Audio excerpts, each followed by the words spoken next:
announcement from Benjamin C. Steele talking to you about wearing a mask. Not this one, but this one.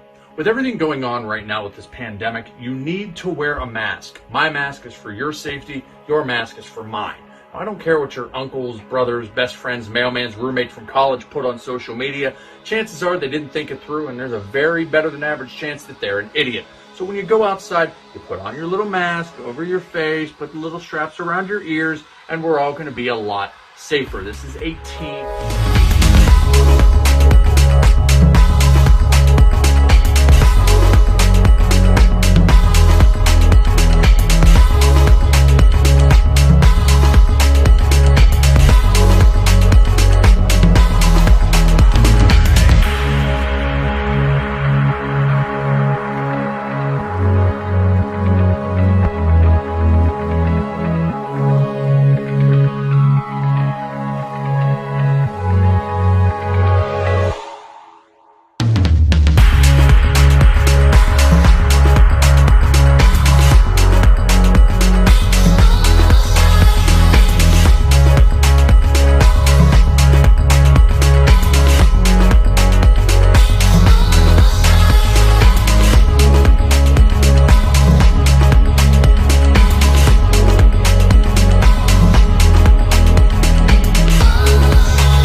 Mercer, one half of the tag team champions.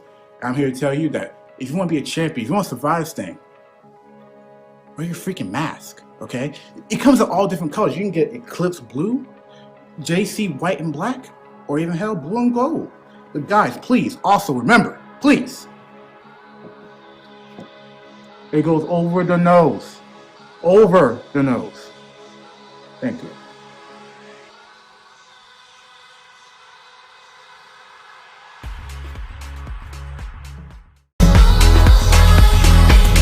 Parental discretion is advised. This show is brought to you by IndieWrestling.us and IndieWrestling.network for your independent wrestling entertainment. Slice on Broadway, supporting Pittsburgh podcasting with the perfect pepperoni pizza. Just Pro Wrestling News Podcast. No filler, no pop-ups. Production services by Sidekick Media Services. And listeners like you, supporting us at patreon.com/Wrestling Mayhem Show.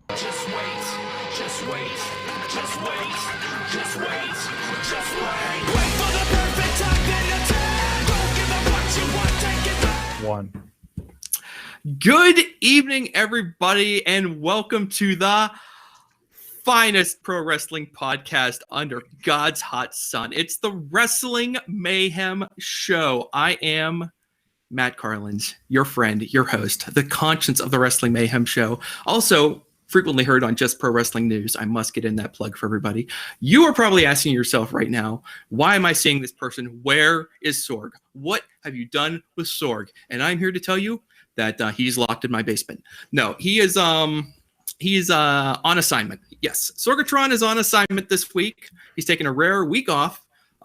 He's taking a lovely vacation, and I'm sure he's enjoying himself very much right now. But I am here to help you get through this evening of professional wrestling discussion and debate.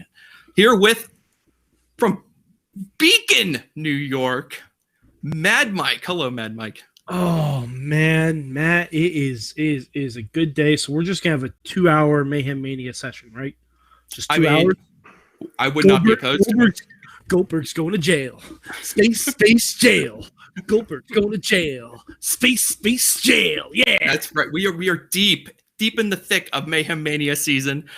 We've got another round of changes to come. We have got a bunch of rewards to pass out because we had several winners from the Royal Rumble contest from over the weekend. Many folks could be going to Space Jail tonight. There will be numerous changes to our big fantasy WrestleMania super duper fantasy booking experiment. So that is coming up in a little bit. Mad Mike will be part of that. And also someone who will be part of that, my very good friend, my wrestling son, Riz Plays Games. Mr. Riz, hello. Thanks, Wrestling Dad. Hi, everybody. I hope you had fun. I hope you had a fun weekend in wrestling this weekend. Because it was fun. It was. Oh. Oh, Wait. Is that Are we gonna have a run-in? Parks' music? Right on time. muted, Never a second late. Always punctual. Let's welcome in your friend, my friend, Maybe. our friend, Mr. Ron Starks. Ron, you're muted. Please unmute and say hello to the people. You are muted, Ronnie. Cool. I figured it out. Hello. Good There we job. go. There we go. How you doing, Ronnie? Good. How about you, buddy? I'm fantastic. Riz was just talking about what a delightful pro wrestling weekend it was, and that is an accurate statement. Indeed. It was a very happy pro wrestling weekend. It definitely was. A good, 48 hours? 72 hours maybe of wrestling? Kind of, I mean, kind of like it kicked off on Friday, and it was good all the way around. So, yeah, it was fantastic. We will get all into that, but first I must take care of just a little bit of business. First, we must say that the intro music you enjoyed was by Basick Sickness. We also must let you know that WrestlingMayhemShow.com is the website associated with this podcast, where you can find the links, subscribe to the podcast, get us in video form, and all that good stuff. And believe me, folks, now is the time. I know. Just from looking at the data, our team of scientists have told me that the listenership has been on the upswing lately. A lot of you might be ducking in here for the first time, maybe ever. And if that's the case, then welcome. This is a very friendly, happy pro wrestling place. So we're glad you're here. Before you take a step further, please rate, review, subscribe. Find the notification bell. Do whatever you got to do so you stay with us the whole way. And also, you can also ask for your Google Home to play the show, or ask your Amazon Echo to play the Wrestling Mayhem Show on TuneIn. I must also mention that if you want to give us a little bit of feedback, you can send us an email at that email address, which is at WrestlingMayhemShow.com. If you are drunk and wish to leave us a drunk voicemail, please enter this number into your phone. It is 412-206-WWMS0. That's 412-206-WMS0. Our Twitter at Mayhem Show, Facebook page and group. It's all good over there. We got a good bunch of folks hanging out and watching the show live with us every Tuesday night, starting at around 9 o'clock p.m. And I believe that takes care of that bit of business. I should also say that if you're catching us later on one of the other outlets, you got some comments you want to let us know about, just hit it back on the Twitter at Mayhem Show. And I believe that puts us in position. Wait, we got to talk about the patrons. There is so much business to take care of at the top of this show, boys. But we cannot forget our patrons, because making moves, making $100 moves. They keep the lights on for us. So we're going to now thank all of the patrons. First of all, at the fan of the show level, Do it right. Boom! Diggity! Woo! Edward, Bobby F. J. Town, Team Hammer Fist, Poppy Club level, delivering $5 a month. Dave Podner, the Pizza Club level at $10 a month. We thank you, Dr. Remedy and Kyle Turner, and at the manager level, $20 and up. This is where the Patreon wars are heating up because, well, it's Mayhem Mania season. It must be Mayhem Mania season if all of the cash is going into the manager level. Farnsworth Investments, Bradley Ruthers, Tina Keys, Mad Mike, and leading us through the wilderness is Occupy Pro Wrestling. You too can support the show too. Patreon.com/Wrestling Mayhem Show. Mad Mike, I know you must be disappointed to see Occupy Pro Wrestling leading us right now in the Patreon count. All I'd like to say is first is the worst, second is the best. Oh, okay. Well, good. And if anyone has an argument with that, I would also send you to the argument of rubber v glue. Yeah, exactly. Tales all the time. Definitely. All right. Well, as I said, it was a delightful weekend of pro wrestling, and we are going to get into all the happy stuff. But there is a little bit of breaking news just within the last few hours. We got to get down into the Michael Jam of 2021, Matt. Oh. All right, we'll just cut to the chase here. There are now multiple reports that the WWE has cut ties with Lars. Apparently, according to Mike Johnson from PW Insider, it really happened last month that Lars was released, but it was only today that WWE actually got around to confirming it. Lars has quite a history, and indulging. I have compiled a timeline for all of you to enjoy. So, if any of you want to get off this ride, sure. Can I just point out something real quick? He was fired months ago, and we're just learning about it now. A month ago, and we're just learning about it now. Did somebody just ask, "Hey, where's Lars? Where's the weird guy with the?" I guarantee no one has asked that since 2018. That's also very true. I mean, it goes both ways too. We see guys get brought in, and they're at the PC for months and weeks, and they never say anything. And then one day, there's a picture of all of them in their T-shirts, and you're like, "Well, there he is." And then one day we don't hear from them again, and they end up on AEW Dark wrestling Jon Moxley or AEW Dynamite. It's been known to happen. It's been known to happen. All right, so here's the. I'm going to try to run through the Lars timeline because it's quite a saga. I'll start with the beginning here. So Lars was basically a pro wrestling novice when he got signed 2013 by WWE. Reported to the PC in 2014. He makes his TV debut on NXT in 2017. Mad Mike, he makes his takeover debut in Brooklyn. Oh no, New Orleans. New Orleans in the ladder match. Yes, exactly. In 2018, it's in New Orleans for WrestleMania weekend. He has the he's part of the ladder match for the North American title. Everything seems to be going great. I mean, people are not into him, but he's getting pushed. He was the only person booed in that match. He was booed. No one wanted to see him win that ladder match, but it was not a go away. Well, it was kind of, what would you say, Mad Mike? What was we were both there. Let's just first of all, let's brag about the fact that we were there, and then you tell me what was the feel of the room for you towards Lars? Was it just boo you because you're a heel, or was it boo you go away? It was boo. We're the only person we don't want to see win this title. Okay, fair enough. Because I mean, if you look at the rest of that match, anyone else could have won that belt, and the crowd would have erupted. Definitely. Anyway, circling back. So obviously, the only person booed in that match, a couple months later, he gets an NXT title match, of course, against Aleister Black, and he loses. There's a famously, incredibly off-target black mass in that match, as also November. But these are quibbles. He gets booed. The kick misses. Who cares? November 2018, WWE starts promoting that Lars is going to make his main roster debut. His debut is finally announced for a date on Raw in January of 2019. It's just a couple months of hype, but it never happens because Lars reportedly suffers an anxiety attack. He never even shows up on camera, but he does finally make his debut on the Raw after Mania in April of 2019. A week later, the Superstar shakeup happens. Lars goes to SmackDown.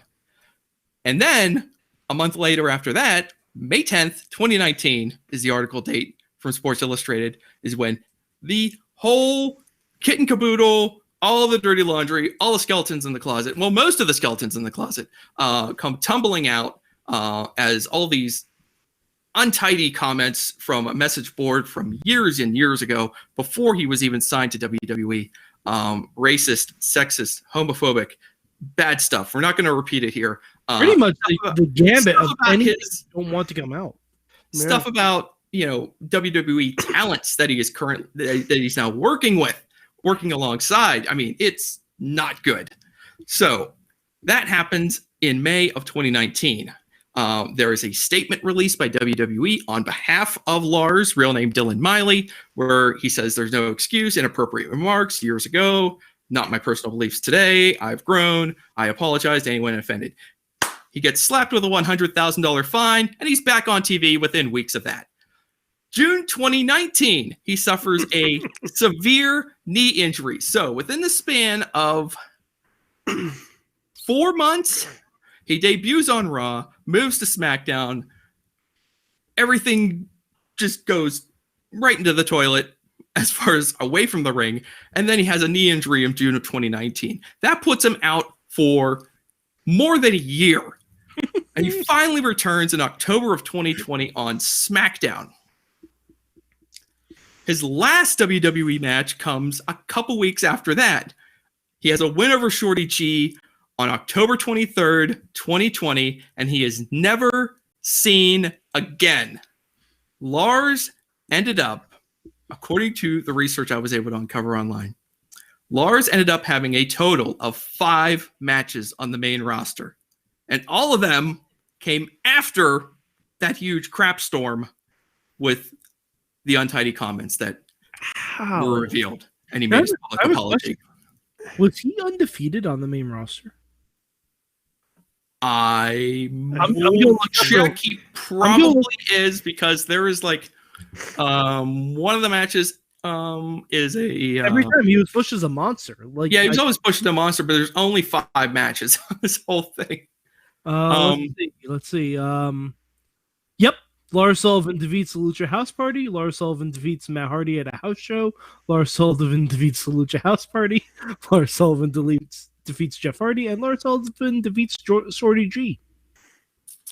Yeah. So, I mean, look, don't know what to say about Lars other than there was a lot of bad stuff going on. There was probably a lot of bad things going on in his head. Probably, still is. I don't know how sympathetic to be toward him, just on the basis of all the nasty stuff that he said all those years ago. But you want to talk about just like snake bitten, from the jump. As soon as he hits the main roster, everything starts to fall apart. But they just keep going back to him. They just keep trying. It's like the unlimited chances for some people. And he seemed to be, it feels to me like he was the one. He was one person who got more than his fair share of chances. Matt, Tina in the chat room is asking if you're going to mention the not safe for work videos. Oh, yeah. You know what? I didn't circle back to that because which also it didn't really fit neatly into the timeline. But yeah, kind of there was also the thing about he may have done a little bit of the pornography. So as far as isn't a bad thing. Yeah, people get paid. I think it's safe to say he did a little time on his back. Yeah. Oh, so that's when he lost. Look, what a tremendous career he had, man. Let me tell you, he was the heart of the WWE, man. I will say, before I shit on him, which I will, there were reports that he didn't want to travel early on because of anxiety and like fear of flying and stuff like that, which, all that totally sucks. Totally sucks. That's terrible. But at the same time, fuck that guy. Yeah. This is the perfect WWE career for someone like him. This is literally karma coming to bite him. For somebody who has bad anxiety, like maybe the wrestling business isn't for you because you got to perform in front of all these people. Yeah. Like, maybe this isn't really the kind of thing you want to be doing with yourself. He was the shits anyway, so it's not really a big loss in any way, shape, or form. He sucked. Well, I mean, Riz, you mentioned this somewhere, and I don't want you to feel like you're alone on this because I kind of share your opinion on this. That for a time there when he was in NXT, when he first even started, I was kind of like, this could work, Like when he first started, I think when we were actually watching Alert, was it during that the first take? Not the first take, the NXT show that came here, or the second one. I'm not sure which one, but all I remember is how he looked like a guy that Vince McMahon would do anything to get over as a heel. He beat Johnny Gargano by DQ at Stage AE in Pittsburgh. Yep. There you go. Oh yeah, that's right. And that does kind of go back to I don't know you can't say unlimited chances because they released him. So obviously there was a limit to the chances, but he got a lot of chances. And there are people like him still in WWE who have, some stuff in their background that is not the kind of thing you want to have around that are continuing. Exactly. They're continuing to get chances when you're kind of like, you've got the mountain of talent in your system. What's the just get rid of these guys. What's the point in keeping these guys around? Because the guy in charge is scared that once they release said talent's going to go over to another place. I don't think they're worried about that with him.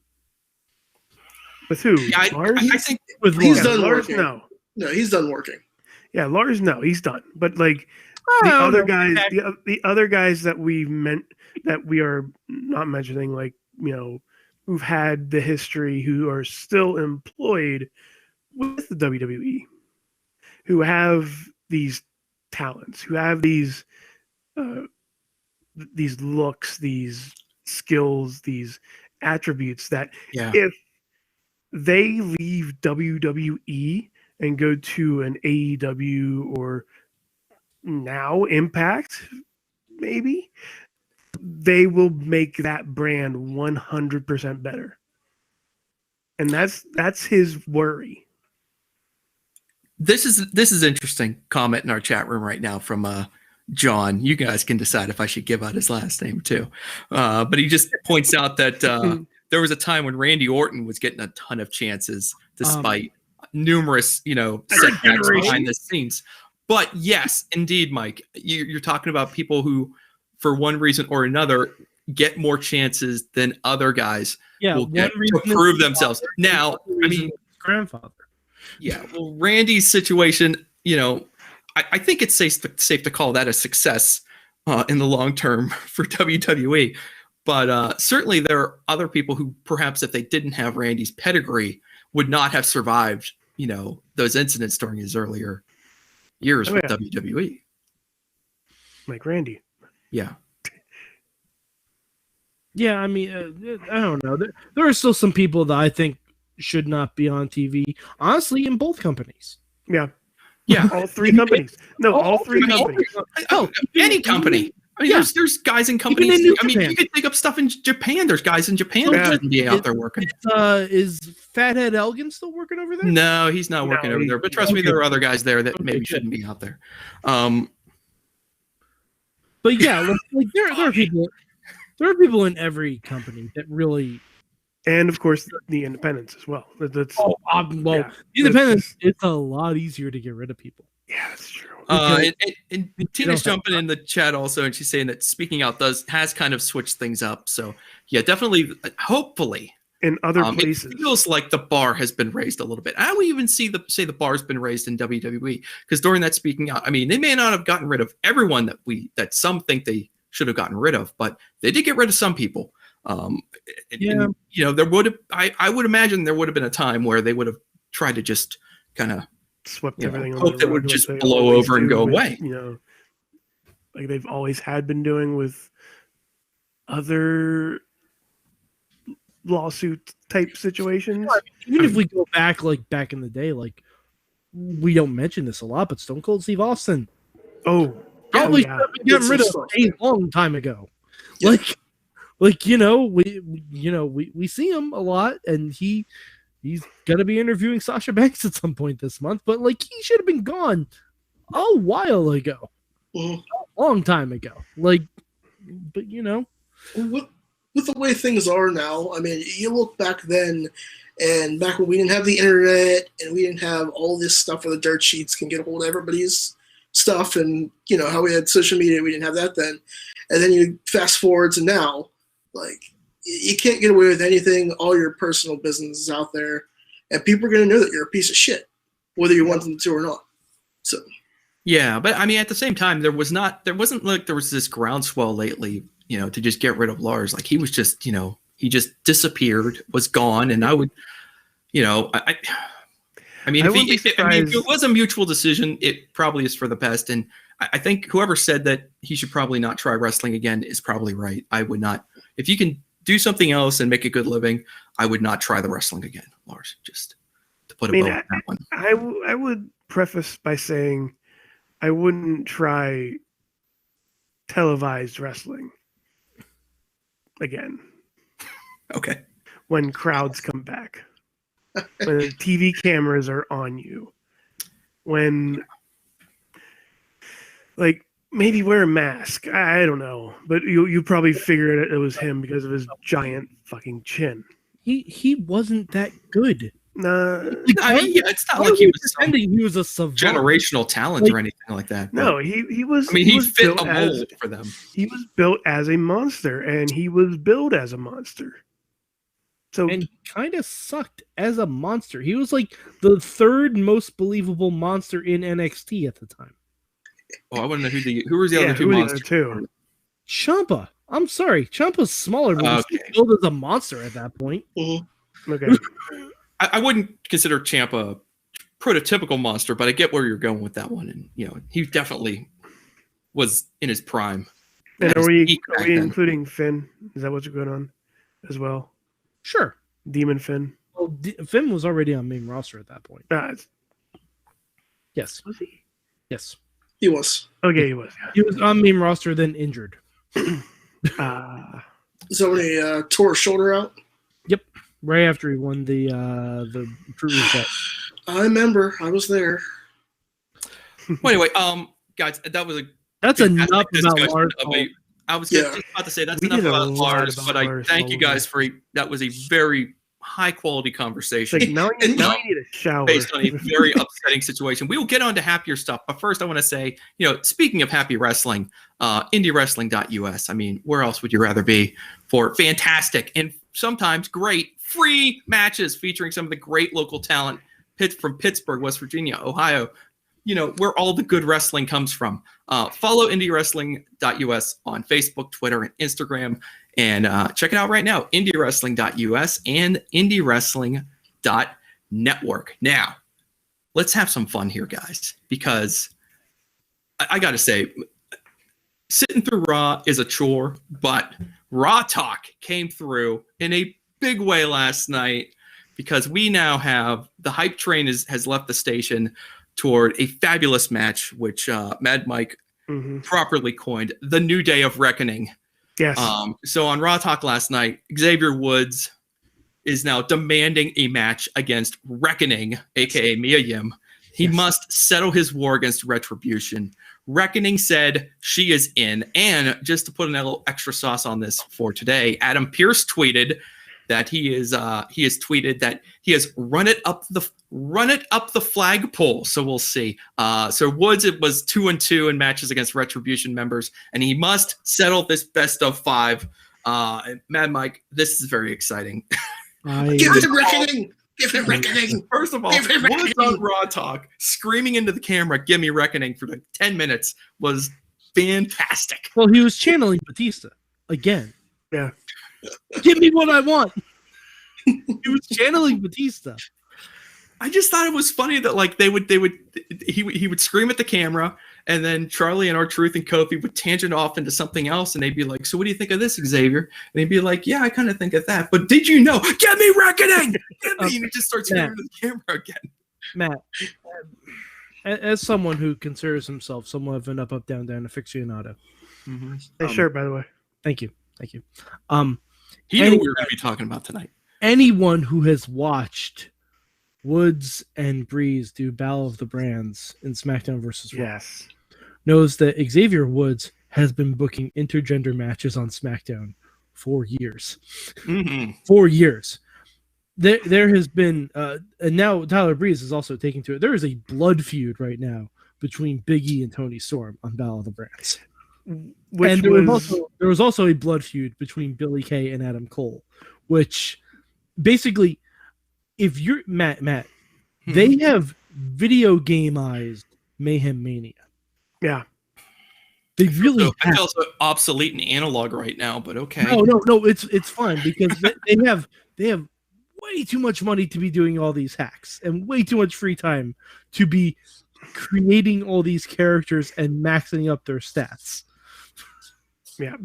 Which is wild. But Xavier Woods has been on the forefront of intergender wrestling for years now, and this doesn't surprise me at all. And I hope it's a great match. Let me steer the conversation this way for you then. Within the last week or so, we had an intergender match on SmackDown between Sasha Banks and the sommelier, Reginald. So I'm wondering, are we like are we on like a tipping point right now for intergender wrestling in WWE? Are they like trying to figure out like, are we doing this? Are we doing this? Because once they've done it like twice, a third time maybe, Randy Orton gave an RKO to Alexa Bliss a couple weeks ago. I don't think the toe's in the water yet. I think they're hovering like, how you hover over the water so close that you can actually like feel the membrane of the water. That's how close they are right now. All they have to do is look over to Vince and go, can we do this now? And he only has to say yes one time. And he already has. I mean, I felt like that like the Sasha Reginald thing was like a very legit intergender match. I expected it to be just like BS, but it was. I mean, granted, it was Sasha wrestling herself with a Circus Soleil guy. I was gonna say it was Sasha versus a Circus Soleil person. It was a match. Like it was not like a 15-second. You slipped on a banana peel and I rolled you up. I win. It was a real like substantive match. And it kind of got my wheels turning even at that point. And now we're looking at this. Give me Xavier Woods versus Reckoning now. I want it. It'll be solid. He's hyping it up all by himself too. Give him what he wants. Give me what I want. Give him what he wants. The other thing, we were talking about this just before we came on. Is Retribution coming back around? Have they circled all the way back? Like they circled all the way toward like the bad side, and have they started now coming back around? Are they approaching coming back around to the good side? Are they doing, for lack of a better term, are they doing a Dark Order? Did they go all the way bad and now they're coming back around? And now we're all talking about T-Bar's tweets and how great Mustafa Ali is on the mic, and how bad we want to see Reckoning versus Xavier Woods. Oh, I mean, Retribution is building some steam. I think the thing to take away here is the things we're saying that are good about them now are things that were true when they were first introduced. It's just they were not being used well. Like their first month of existence, they lost every match. Now they're kind of winning some things, and they're being showcased better on TV, and they actually have a storyline that makes all of the sense in the world with Ali going after Kofi Kingston. That storyline they should have run with to begin with, because Kofi is really the one who kind of stole Ali's push. Yeah. Granted, it wasn't his fault, but through circumstance. Like that's what happened. Yeah, definitely. Yeah. Like and again, we all know how good these wrestlers are individually. Like Mustafa Ali, we already know is good. We know Mia Yim is good. We know Shane Thorne is good. We know Dijak and Dijakovic, T-Boz is good. But we know all these are good individually. So they're doing what they can, as much as they can, on all social media to say, hey, I'm going to Rob Conway this. Look at me. I mean, that's been T-Bar's game, basically. Yeah. When they were like at their lowest point, T-Bar was just like hammering Twitter, like even to the, and at first we're kind of like, dude, you might want to just like lay back on this, but he would not stop. He just he was going after everybody. It didn't even matter if you were in their own company. He went after Sammy Guevara. He did go after Sammy. And I deserved it. Clapped. But my favorite comment of T-Bar's over the past month or so is someone asked him, based on Sami Zayn's new gimmick on SmackDown, is what would Sammy's name be in Retribution? And T-Bar just said something generic. And it's a perfect tweet. Yeah. It's an absolutely perfect tweet, because it answers the question, and for those in the know, it's even funnier. Definitely. And I wonder what that masked guy's doing right now. Probably saving orphans from a burning building. I thought he was herding goats. Is that what he's doing now? Maybe he's saving orphan ghosts. I sure hope so. Dave says in the chat room, we need a real match for a tipping point. Remember the Dudleys put Mae Young through a table. We used to have intergender matches all the time. Johnny used to fight everybody. Yeah, like even after China, like there were intergender matches all of the time. It's just most of this happened before WWE was a public traded company. Mm-hmm. That changes a lot of things. It shouldn't, because Black Widow still fights Iron Man and Captain America, but semantics. Well, it takes the right match, right?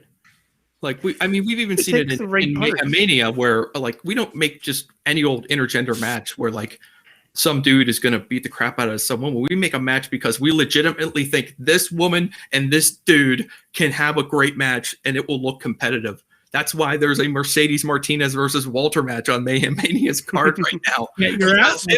Because you don't go, wow, a guy with a woman. No, you go, that would be awesome. I want to see that match. And it's the same thing now. It's Mia Yim versus Xavier Woods. Let's go. That would be an incredible match. That'd be very competitive. Mia's worked with guys before. She knows what's going on. Yeah, in fact, I think Gina just dropped a free match in the chat, which is Keith Lee versus Mia Yim from Beyond. Very personal battle right there. Now I wonder if they battled for who has to do the dishes. We've seen that match before. We've seen that match recently, actually. Mm-hmm. Yeah, I know. I think that match went down at Fight Forever. That was a segue. Beautiful. Where we go? Don't segue me into Fight Forever. I don't feel like talking. One more question. The end game for this whole thing. Do you want to see them take this all the way to Mania? And if Mania. they do, Well, do you want to see Big E get dragged into this? if I want to see Mia Yim fight anyone at WrestleMania, it has to be Shelton Benjamin. Okay. That's also very true. I want Mia Yim. Actually, you know what? Fuck it. Let's make it WrestleMania, but Mayhem Mania style. All of Retribution, all 5 members versus the New Day, Shelton, and Alexander Cedric Alexander. Yeah. Just 10-person tag. Okay. Do it. 10-man tag. 10-person tag, Matt. 10 person. I'm sorry about that. You're right. Tag. I screwed that up. Yeah. But do you want to see Big E get dragged into this? I don't personally. I think Big E's got bigger fish to fry on SmackDown. Riz, do you want to see Big E get dragged into this? No, not really. I want Big E to succeed, and I think this has to be more one-on-one between Mia and Xavier to show that a storyline can be built between one man and one woman, and that they can actually fight against each other. The blow off shouldn't be adding Big E into this. That's just me. Ronnie, what do you think? It's time for Big E to do his own thing. Yeah. He's a future main eventer. He's going to be WWE champion. I'm going to say probably within the next year and a half. So, he doesn't need to be drugged into something like that. And there's nothing wrong with that. I need to backtrack before I say something I shouldn't fucking say. But, no, Big E needs to do his own thing, and Xavier and Mia Yim need to have this match. If it doesn't happen soon, it has to happen at WrestleMania. And we also need Kofi versus Ali. Oh, yes. Mhm. I mean, Absolutely. that's Agreed. You know what? They should honestly, and I'm sure they're probably setting up for this, they should have that singles match at Elimination Chamber. that would be Where it all begins fitting. again. Yeah, where it all It begins. all begins again. It's Could you forever. imagine if they have a match at Elimination Chamber to qualify for the chamber match? That's the match to have before the Elimination Chamber. Yeah, honestly, That sucker up. Yeah. like open the show with that, and then Definitely. have a Raw chamber match to see who fights McIntyre at WrestleMania. Yeah, that would be a great idea to do that, and that would have a lot of That's a free idea. I would like to be that. That's the kind of match I would like to be there in person for. If only we could get that happening again. Someday. Yeah, maybe. Hey, you can just have your camera on and waiting in the Thunderdome for Thumbs down. thumbs up, thumbs down, everybody. Or What do you Randy think Orton. about Kevin Owens? Think about What do you Randy think Orton, about everybody. Kevin Owens? I for one, am 100% in for Edge versus Finn Balor. Yes. We'll get Yeah. We just found out before we came on that Edge is making the rounds. He's going through the car wash basically Mhm. for WWE, and he's showing up on NXT tomorrow. Going So- through the car wash. You say he's making the rounds. I think he's just trying to have a nice date night. Yeah. I mean, I think that's all. yeah. Well, I think he just shows up, gives his wife some flowers, waves to the fake crowd, and then just fucks off. yeah. And Beth is like, I'm trying to work. You know. Leave the memories alone. Just does like a little wave. He's like, No, "Thanks for do having me." you think Pat McAfee confronts Edge? Oh, please. wait, I don't think is Pat McAfee a thing still in WWE? I mean, He he's is. a thing, but he's kind of. I would call him definitely kind of call him on a hiatus right now. Yeah. But we need him back Mhm. sooner rather than later. Oh no, Edge tends to bring out the woodwork when he rolls up to a club. Right. So I blocked out a little bit of time here so that we could discuss the Royal Rumble, the matches, the show, whatever.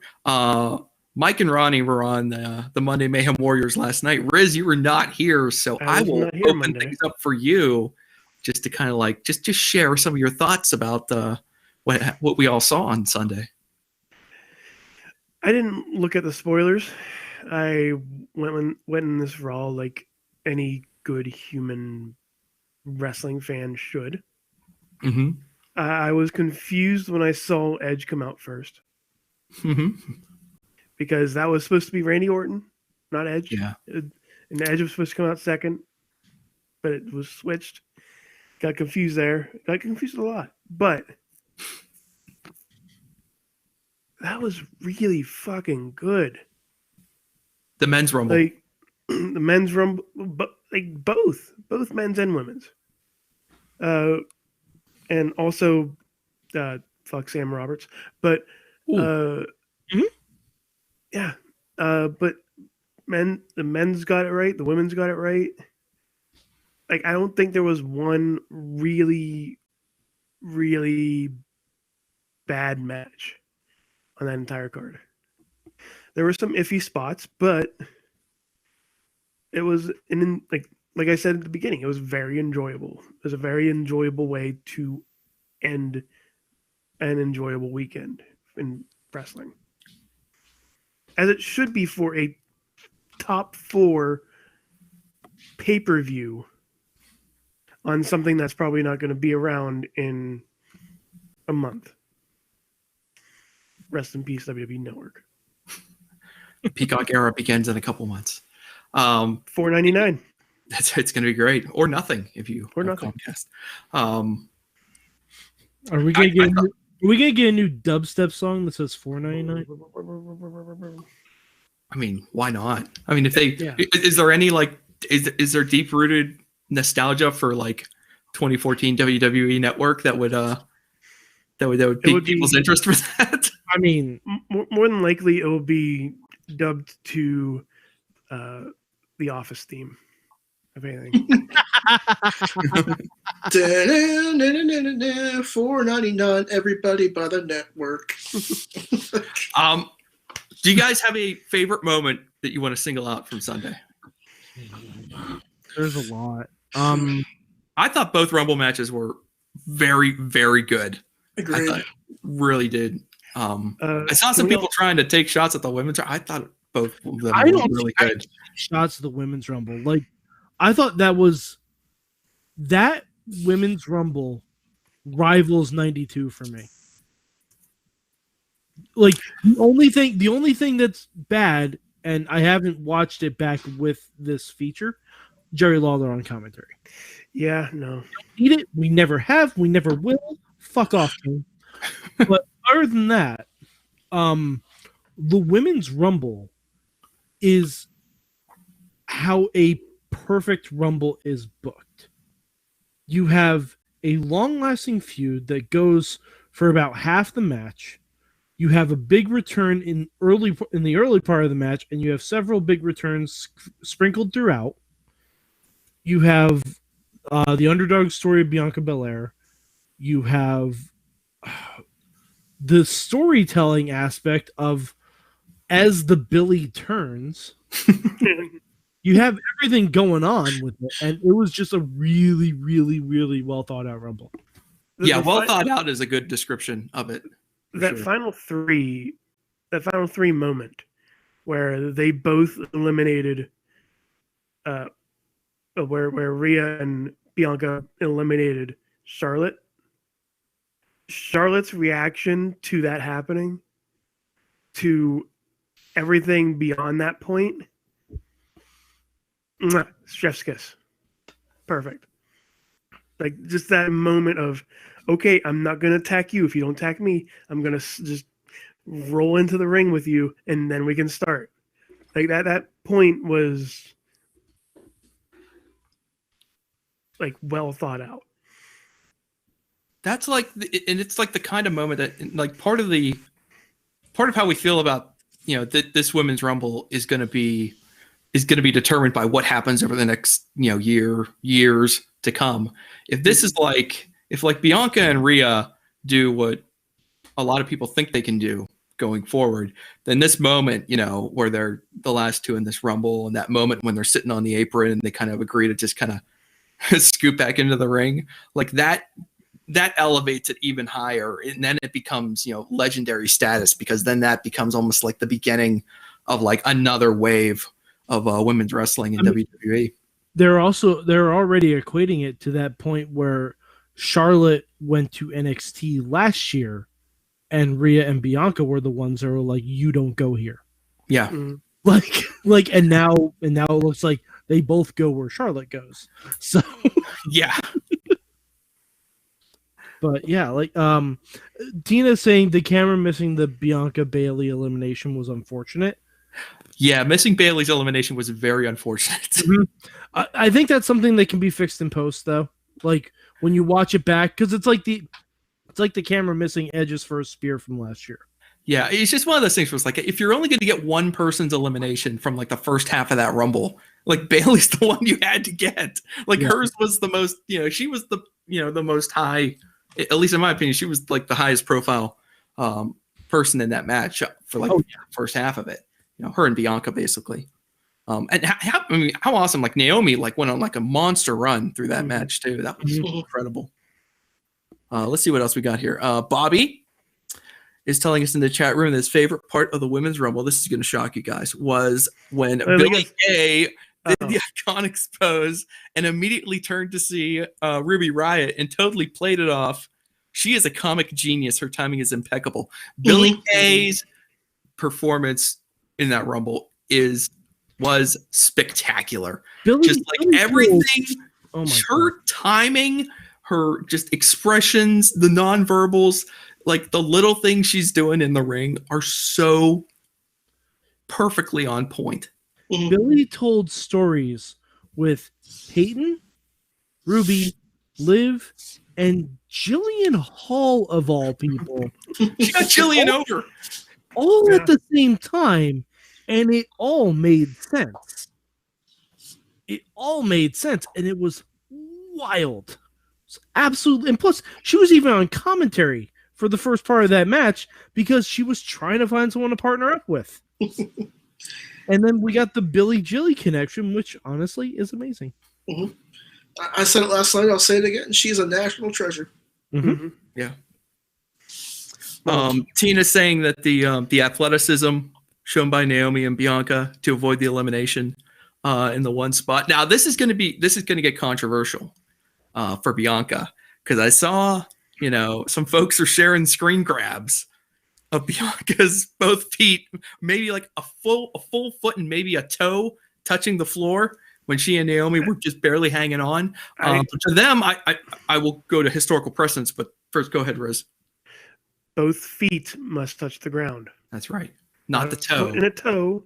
It's not football. It's both feet. firmly. I want to see the elimination avoidance that is like If- not a full foot on the ground. You can't eliminate me. My full foot is not on the ground. I mean, Naomi was on her back. Naomi was on her It back. gets a little bit absurd sometimes, but Going back to that, Kofi Kingston last year, I believe he hopped on one foot over to the ring, put his foot up on the ring step. I could be wrong. yeah. I know there was a moment where that happened. Sounds right. So Yeah. I forget what I was going to say, but I'll talk about something else. Oh, The toe is part of the foot. You are eliminated, says Brad. Okay. Brad, you're Well lucky said, Brad. in the chat room. I- Bradley said he hated Billy Kay. So Yeah. Like, What's wrong with Brad? It doesn't. It doesn't matter. He Anyways, he just doesn't enjoy fun or joy or laughter. That's fine. we're butts. So, just as a tangent, as we're talking about the elimination avoidance and just how absurd, for me, it gets a little bit too absurd. Like if you're on your back on the floor, you're done. That's You're elimination. done. So anyway, I don't know if this is a shot or just something cute to do, but over the weekend, New Japan ran a show, and they do these 10-man elimination style tag team matches sometimes during these lesser Road 2 shows. And one of the rules are like you can get eliminated by getting tossed over the top rope to the floor, you can get pinned or other things. It's kind of like Aztec Warfare, except you can't get eliminated. Actually, it's nothing like Aztec Warfare. Forget that. Just strike that from the record. Anyway, let's get to the main point.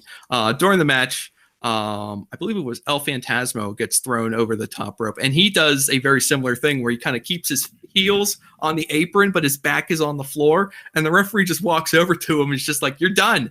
And he's like, my feet aren't on the floor." And he's just like, I mean, it's in Japanese, so I don't understand what the referee's saying, but I assume it was something like, "Don't be ridiculous. You're on your back. You're eliminated. Get the hell out of here." So that's a kind of a. I'd like to see them get back to that, but like, that's a genie that's so far out of the bottle for WWE, and it's part of the fun of the Rumble is that goofy stuff. So I can't Is that be Gallen too hard been? on him.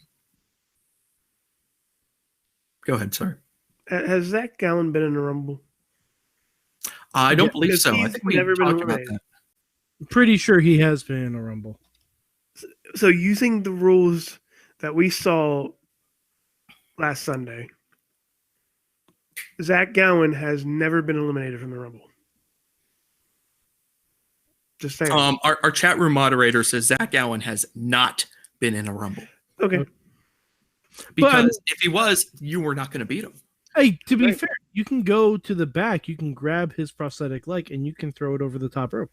Kurt Hennig was never eliminated either. So Also very true. Curtis Axel. Curtis Axel. Yeah. And All Hornswoggle. guys. Yeah. Yeah.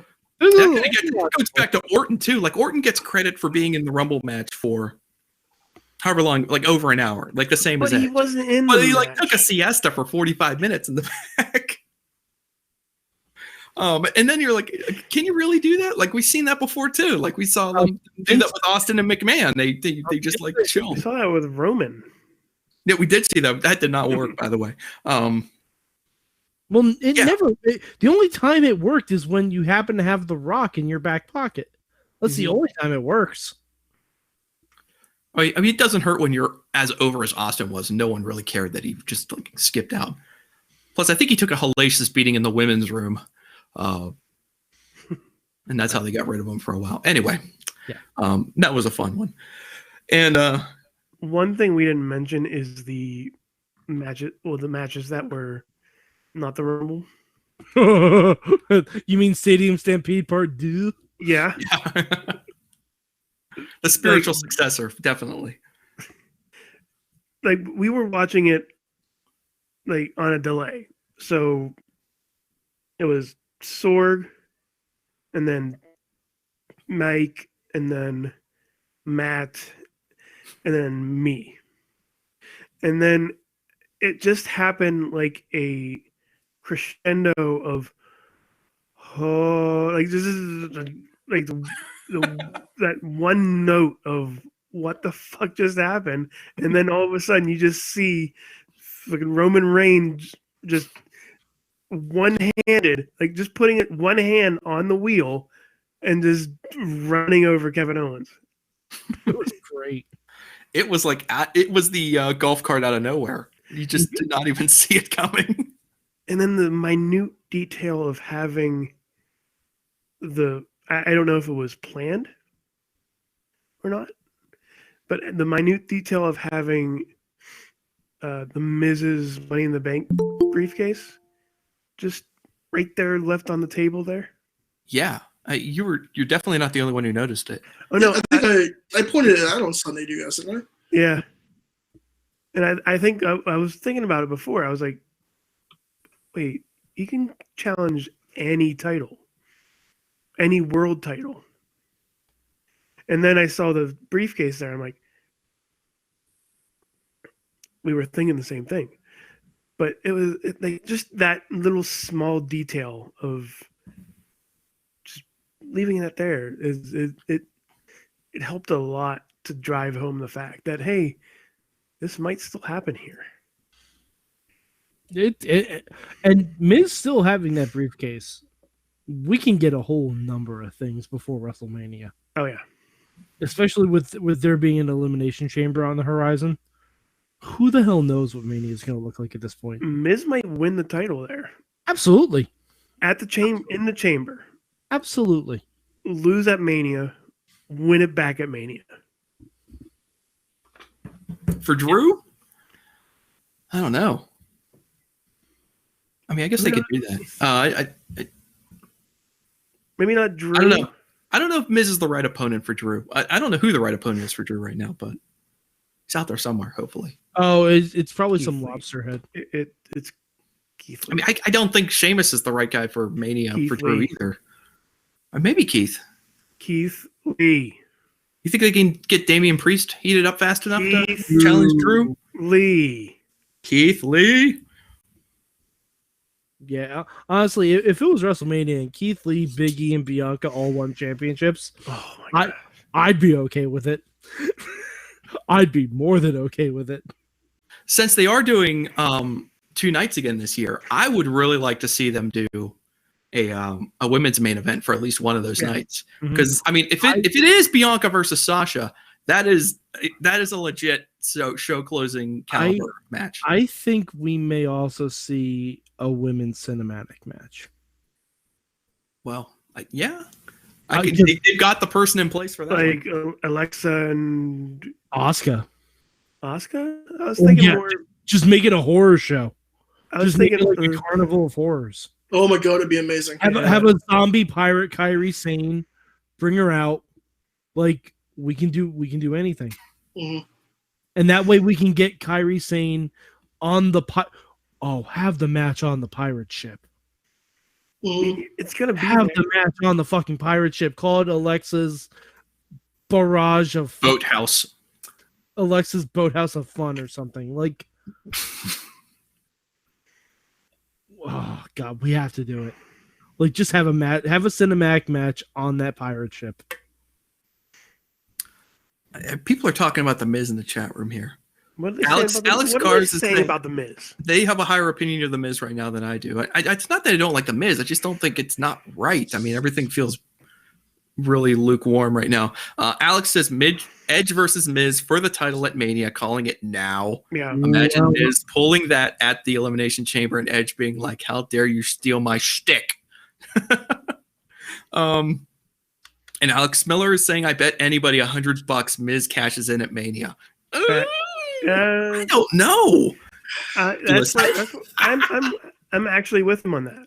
Oh, Bobby has the perfect name. Like, do you really want to take that moment? Doesn't that undercut Yes. kind of like Seth's moment too? Like, No, do you really that would wanna be the give best way. Edge has this whole, he's back after all these years of not being here. He's finally WWE champion. The Miz cashes in to win it. Ultimate heel move. And plus, Ultimate heel move. Miz I mean, doesn't Edge losing have it to to Money win. in the Bank is a little bit poetic, but that's happened in his career before too. This is perfect. Like it's written in the goddamn stars. Wait, has Edge lost to a cash-in before? Yes, he Yeah. he found a way to beat For Del Rio. Batista, and he found a way to beat Batista to get the title, They were in the middle of like the draft or the switching of the bottom line is CM Punk cashed in on him, and that's how Punk won the title. Oh, that's right. Okay. I was gonna say it wasn't Del Rio because Del Rio cashed in when someone told him to cash in. Yeah. Oh, y'all got to answer to somebody. Is there anything else from the weekend, maybe even beyond the Rumble, that you guys want to kind of spotlight, since there was a lot of very good things happening in the pro wrestling world? I mean, can I bring up Fight Forever? Yeah, absolutely. I'm not Okay. telling you can't. I don't have a lot to say about it other than, it was extremely ambitious. It appeared to be successful, and it looks like they got at least a handful of, very decent matches out of it. They did get a lot of good matches at it. The Tony Deppen, Jordan Oliver went 2 freaking hours. Double 2 Broadway. hours of Iron Man matches, of pure wrestling Iron Man matches, to fisticuff Iron Man matches, to like just beating the shit out of each other. Like, just that alone would have been amazing. Of course, our friends of the show. We had a number of friends of the show. Yeah. BB Smooth was there, Lady Frost. Smooth, Lady Facade Frost, Facade Ziggy. fought Danny Moe to decide who does the dishes. Yeah. That really did happen. That was really tweeted. did happen. That's not just me making a joke. We had Lee Moriarty there. Yep. You You mentioned Ziggy Hyam. like just a whole bunch of really good wrestlers doing really good wrestling things and it was for them. It was for the wrestlers themselves who put their bodies on the line. And I'm looking at the total right now. The grand total you could have donated on Indiegogo.com. The goal was $40K. They reached $54,000 Mm-hmm. and $8. So that goes out to the staff, the refs, the wrestlers. They get everything in that pot. So they get whatever that division is. And above all else, like, you could have tuned in. You could have looked at that roster. You could have looked at that schedule, and you could have seen something you didn't like. So you just said, I'm just gonna skip that one. Like Schlack. I know that we have some fans who like Schlack, who like the death match type situation. I, for one, did not. So I just said, you know what? I'm gonna wait until 9:00 in the morning, wake up with my bowl of cereal, and watch some Camp Leapfrog when it comes on. Because they did an entire Cybernetico match, which is 7-on-7, elimination style for those 2 hours. And that was very good wrestling. Of course, with somebody who's named a very good professional wrestler on the show, you think that would be a thing. But still, overall, the wrestling was good. Was really good. Production, maybe not so, but the wrestling was really good, and also the commercials really weren't helping the fact. like God, I love Terry Funk so much. How much do you love that? This was the test of how much you love Terry Funk. I do not love him yelling at me to fight forever. Forever. Every single commercial break, it was just him. And honestly, like, after a while, I'm like, when it first started, I'm like, oh, this is nice. They're High Spots Network, High Spots. One of the promotions that sponsored this, they had a commercial and they played him reciting the "Don't Give Up, Fight Forever" commercial, like for their commercial. And I'm like, when it first started, I'm like, oh, that's pretty cool. Yeah, that's pretty cool. not to mention, like, they showed it on these TVs, and it started getting. You heard it in the background, and then when he showed up on the screen, it got really loud, and like, my ears just started ringing already. But every commercial break, there he is, just there, and then he just turned into a meme after that, and so much so that once they hit 50K, iSpots just said, "Okay, we're done. We'll just take it off. Then it's fine. We're not going to run it anymore." No, they're not going to run it anymore. But then they showed it. Then they posted it on their YouTube page and played it for an hour loop. And like everybody just started, and then all of a sudden, I really wanted to know how much it would be for them to put that commercial on the Super Bowl this week. just a little nudge. That's all I want. Just a little nudge of Terry Funk. I'm not sure the $50,000 and the dollars in the pot is going to be enough to get them. Even a few forevers, but that's a good thought. Honestly, the $54,000 for what these wrestlers have gone through last year. Yeah. Shit. But yeah, it's amazing, and a lot of people should watch this on YouTube and Fight TV. Maybe not with the comments, but still, everybody should find a spot and watch something they love on this show, because there is something that you will like on this show. Period. Yeah, Tina mentioned the Eric Redbeard versus Homicide. Yes. I was very much drawn to that match. I just happened to stumble upon it whenever I was like you, Riz. I would like tuck away, come back, and I'd be like, "There's nothing to watch." Oh, yes, there is, and I just flip it on and see who's going. And I like that was fascinating because Homicide and Redbeard are just like, obviously they're pros in the fullest definition of the term. So it was interesting to see them wrestling in that environment. I would just like to point out, I'm sorry, I didn't mean to cut you off. No, go ahead, jump in. That match was sponsored by Time Capsule Toys from out in Girard, Ohio. That's my buddy's store. He sponsored that store. Or he sponsored that match. Nice. Yep.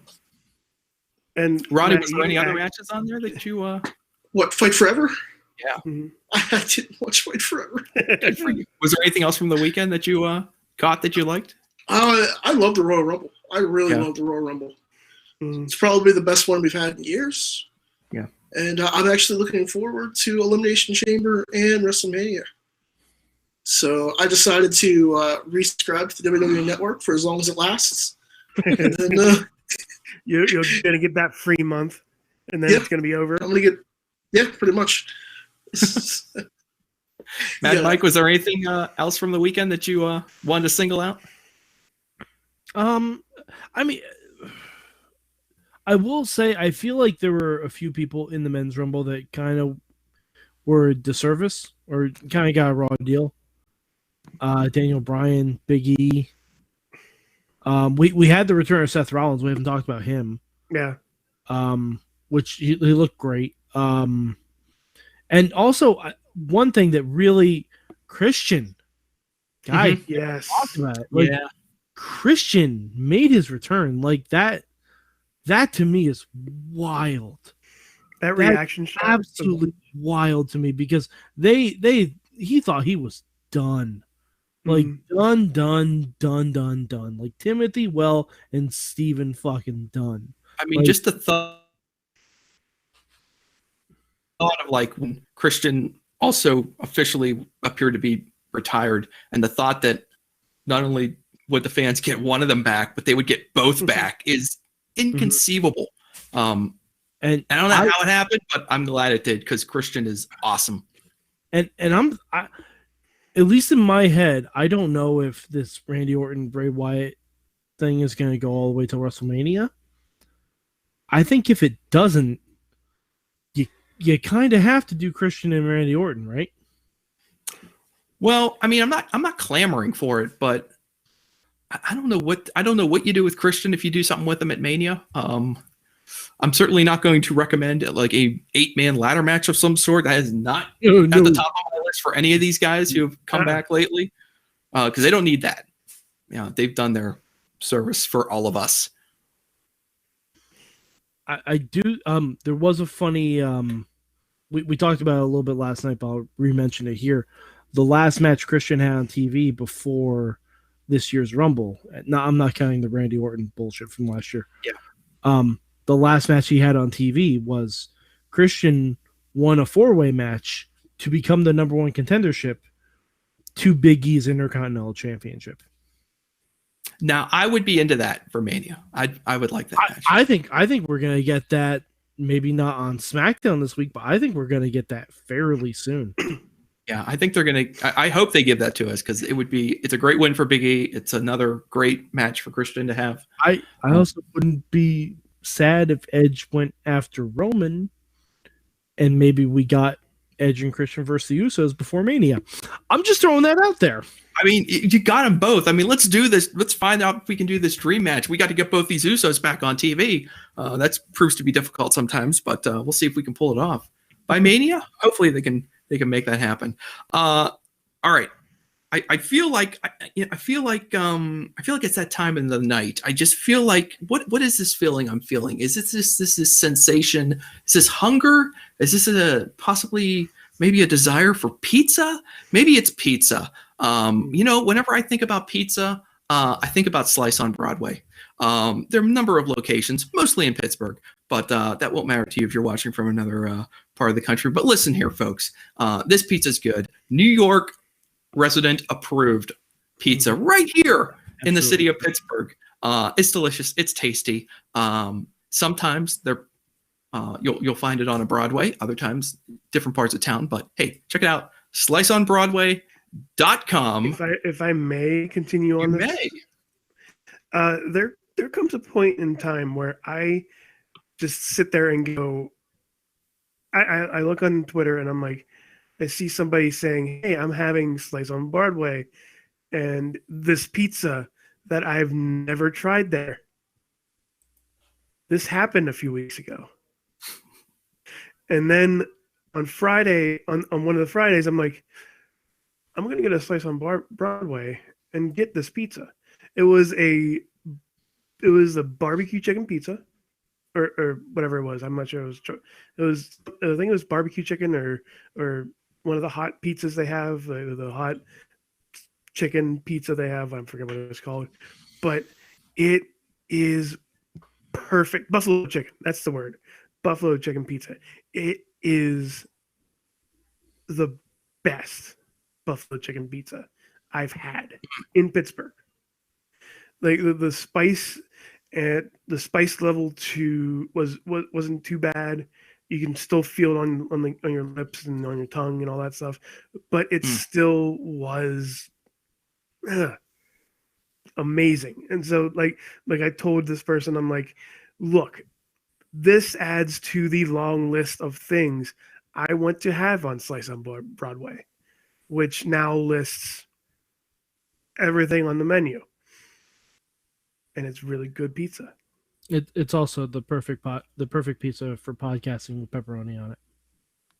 Indeed. This podcast has pepperoni on it? Mm-hmm. I mean, it's pizza. It's Slice on Broadway. I think we gave them their money's worth this week, but definitely. New York style, ends are made. Delicious pizza. We're going to take a quick break. The chat room is going wild. They are trying to book the ill-advised ladder match for the Intercontinental title at WrestleMania. Hold your fire. Mayhem Mania. I was going to say, they should be on the show. Yeah, you save your ammunition. Mayhem Mania is coming up right after you watch a little bit of these commercial breaks.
What's up? It's the Gigabyte Grizzly Brohemoth, and this is a messed up time we live in, so I need you all to do me a favor. Wear your mask. Like this, not like this, or like this, or like this, like this. Wear your mask. It's for your safety and mine. Because if I see you without one, I'm going to pump kick a mask onto your face. Got it?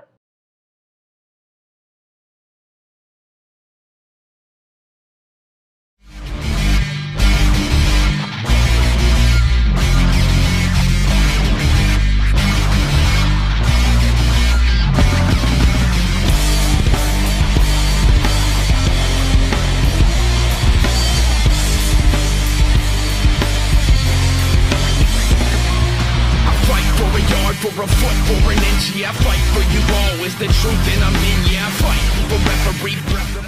The world of pro wrestling, it's bigger than ever. So how can you possibly keep up with everything that's happening? Just pro wrestling news. Don't fear falling behind. Give us just 5 minutes every morning and we'll catch you up on the biggest news in the world of pro wrestling. No filler, no rumors, no spoilers, no pop-ups. Just pro wrestling news. Subscribe on your favorite podcast app or tell your smart speaker to play the Just Pro Wrestling News podcast. Find out more. Go to justprowrestlingnews.com. Go. We are back here on the Wrestling Mayhem Show. If you're wondering where Sorgatron is, I'm not talking, but I'm here. I'm Matt. We're filling in and we're doing a fine job. We're having so much fun here. We've got the Riz, we've got Ron Starks, we've got Mad Mike, and now joining us here in our giant Brady Bunch box of fun, Chad the Shad, Dave Podner, Congratulations, Chad. And we are going to be playing Mayhem Mania, the internet's favorite fantasy WrestleMania booking game. Now, before we get deep into the woods here as far as making the moves, I'm going to go through a little bit of the spiel. Mayhem Mania is kind of a competitive thought experiment.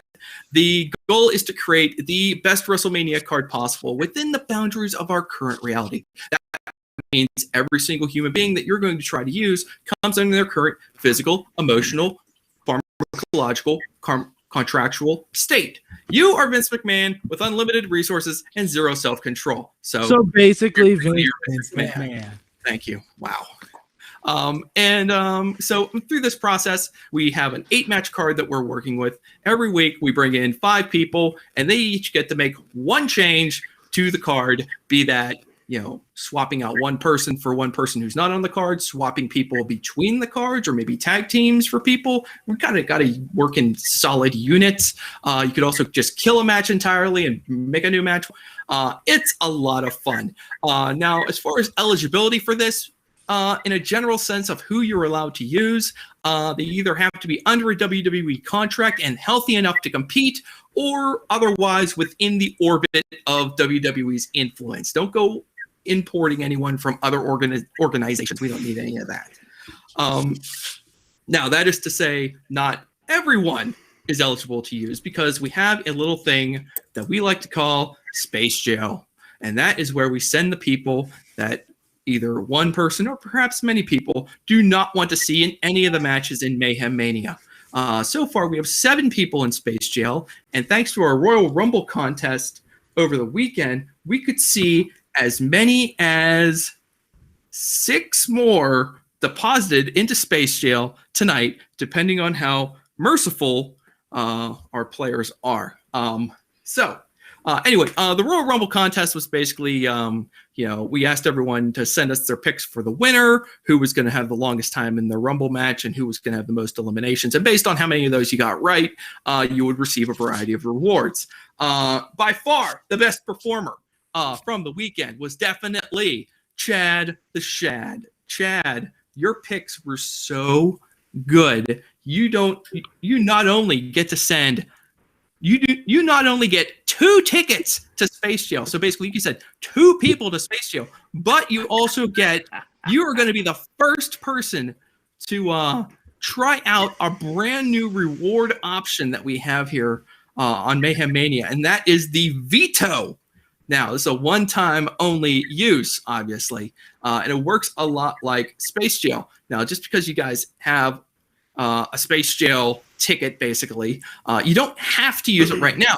You can wait. If there's someone on the card right now that you want to send to Space Jail, you can just kind of, wait until someone makes a match that doesn't have that person in it, and then the minute that person is taken off the card, you can pounce like a jungle cat, and you can take them out and send them to Space Jail. That's kind of how the veto is going to work, but there is a limit here, Chad. You can't use you only have within the confines of the round itself to use your veto. That doesn't mean that you can't use it next week. I'm just telling you can't call me on Thursday morning and tell me you want to veto a match that was created on a Tuesday. You got to make the call right now. Or if you see something next week that you don't like, you can roll right in and be like, you know what? I don't like this. I veto this match. So what happens if a match is vetoed?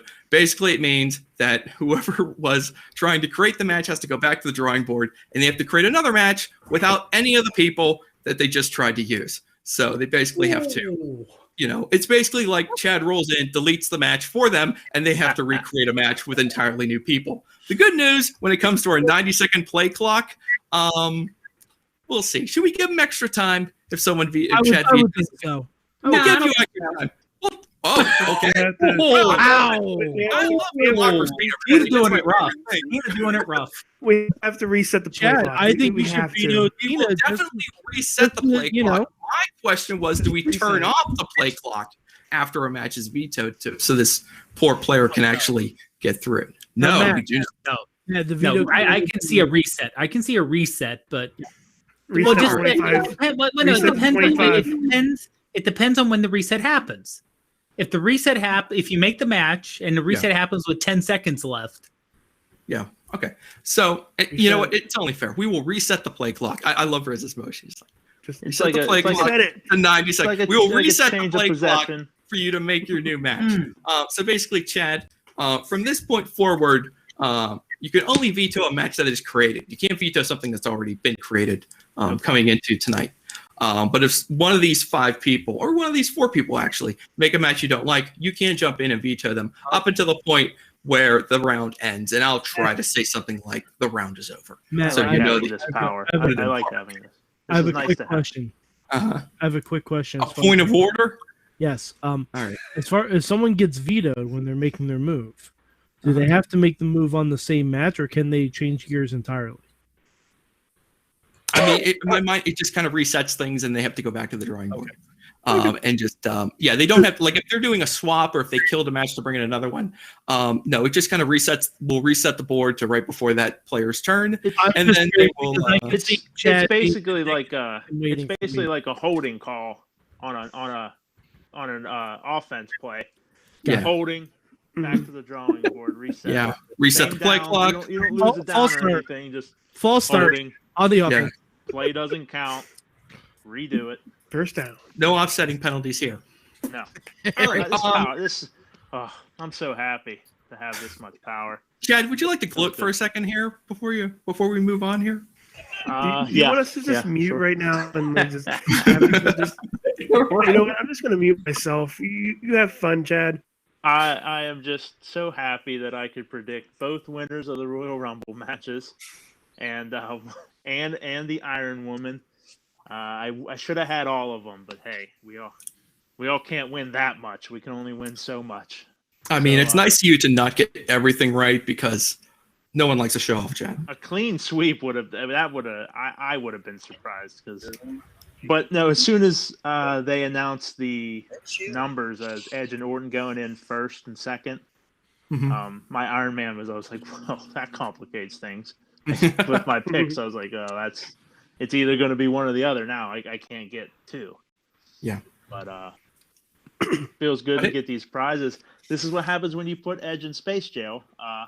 I end up winning things and getting all this power. And now I can flex a little muscle. Edge is going to get out of Space Jail. It's going to be a glorious day. All right. Well, let's get to the business of Space Jail. And I will just run through this quickly. Mad Mike, you have 2 tickets to Space Jail. So pack your bags. Anyway, Tina, you have 1 ticket to send someone to Space Jail. Chad, you have 2 tickets to send someone to Space Jail. Dave Podner has 1 ticket to send someone to Space Jail. So, I will. Chad, you're going to go first, and then we'll just kind of go around the horn as I see people here. But before I ask you who it's going to be, I would just let everyone know that already Space Jail is. And I'll also let you know this too. Okay, so we've numbered the cells in Space Jail. We have 24 cells in Space Jail, and since we all have it on this giant prize wheel that we're going to spin to determine who gets out, I will let you pick the number of the cell that you want your person to go into Space Jail. So I'll let you know who's already in there real quick. Cell 4, we have Lacey Evans. In cell 7 is Dominic Mysterio. In cell 10 is Brock Lesnar. In cell 13, Shane McMahon. In cell 16, Velveteen Dream. In cell 19, Ric Flair. And in cell 22 is Chad's favorite wrestler, Edge. Chad, you have 2 tickets for Space Jail.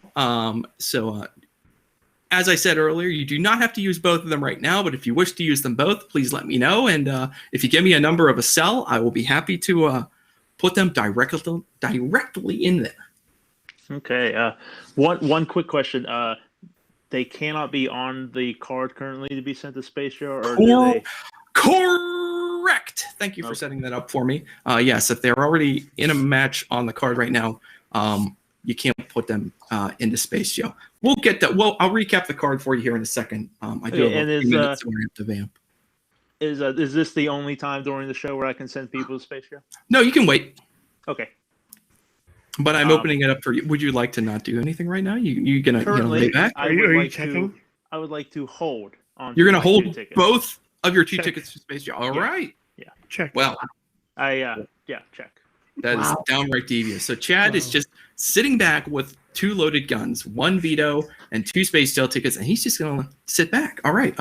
Mad Mike, since you have 2 tickets for Space Jail, I'll let you get to work right here. And yes, please, if you want to assign them a specific cell number, that would be a great help to me.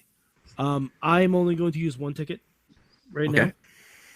That ticket is going to go to Goldberg. All right. Going to jail. Which number would you like to drop him into? Number 2, because he's a douche. Okay. Whoa, geez. Wow. Very good. Very good. All right, Goldberg into cell 2. And Mad Mike has 1 ticket for Space Jail left. And let's go to Tina to see if she wants to put anybody in the Space Jail. Hi, Tina. Hi, this won't take long. I want to put Charlotte Flair in there. All right. Do you have a number in mind? Number 5. Number 5 for Charlotte. Right next to Lacey. Fantastic. That's a great idea. Oh, that would be soulmates. They'll be soul neighbors. All right. Well, thank you for your decisiveness, Tina. We'll get back to you in a second here. Sisters. And Dave Podner, finally. Dave, would you like to use your ticket to send someone to Space Jail? I would, and I'm actually going to kind of follow in Tina's step here, because since she sent Charlotte, who we know is the female Randy Orton, I'm going to send Randy to Space Jail. Wow. All right, Dave, do you have a cell number in mind for? Let's put him next to Edge at 23. 23. You know, that's only appropriate. They should get the hang There's a lot of combustible elements in Space Jail. Yeah. I might have guards will be busy tonight. Okay. I am going to now take my Space Jail wheel. You can all talk about how good you all were with all your moves. I'm going to apply these changes, and I'm going to hustle this off to Sorgi. And then we are going to talk about the card that we have for tonight. Yes. Did anybody who didn't? Well, everybody had a pick besides Ronnie and I, but anybody who did have a pick for Space Jail, or who didn't, did your match get changed in any way? No. Not based on, yeah, because especially with the watch along when especially Tina and we knew who Mike was going to pick, unless he was going to pull Jordan Styles. No, I've made this very clear since week 1 And Yes. I was trying to be a generous co-host. That's what I was trying to do. And I was like, okay, you know what? I'll give up the glory for once. And it just proved to me that in Mayhem Mania, it's every man for himself. Yep. You take the glory when it's like the scene in Die Hard. If you have a chance to kill someone, don't hesitate. And you shoot that guy right in the head, just like John McClane. You say good advice. That's I couldn't agree more.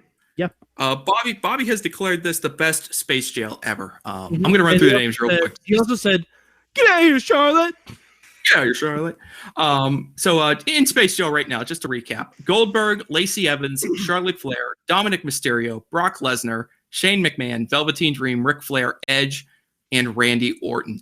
I do not think we've ever had a more jam-packed Space Jail in the history of Mayhem Mania. So this is going to get interesting, and we'll see what happens in a few moments. I'm sure Sorg will holler at me when he is ready to spin the wheel. The order of play tonight will be Ronnie, then Tina, then Dave Podner, then Chad the Shad, and Riz will bat cleanup. I will now recap the 8 matches that are on the card as it stands right now. And if anyone remembers who created these matches, that would be a great help to me because that is not something I have off the top of my head right now. I have the website up for you, Matt. So, great. You go through the matches. I'll say who created them. Okay, fantastic. Appreciate your help. First of all, we have our designated cinematic match slot. So we have one slot on our card that is definitely going to be a cinematic match. Now, one of your move options, if you want to put a different match into the cinematic match slot, you can make that flip, but that will count as your move. Right now, the cinematic match slot is Bray Wyatt and Alexa Bliss versus 2MB, Drew McIntyre and Jinder Mahal. And that was created by the one and only Sorgatron. Good work, Sorgi. Next up, we have the buzzer beater from last week, the Iconics versus the Riot Squad, created by Mad Mike. Yes, absolutely. We have Imperium, Marcel Bartel, Fabian Eichner, and Alexander Wolf versus Danny Burch, Oni Lorcan, and Pat McAfee. That was created by Chad. Mercedes Martinez versus Walter. I believe that was also created by Mad Mike. Yes, it was.